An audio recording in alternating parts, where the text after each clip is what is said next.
এদিকে হচ্ছে ছোট ছোট কূপগুলোকে সেচ দেওয়া হচ্ছে এবং এখানে দেখুন প্রচুর পরিমাণে চিংড়ি মাছ আছে এবং সাথে দাঁতনে মাছ এবং ভেটকি মাছও আছে 2-1 পিস।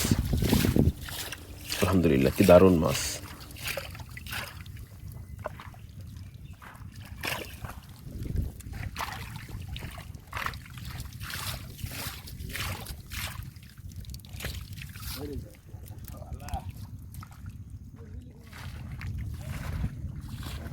কাঁকড়া, বিগ সাইজ কাঁকড়া।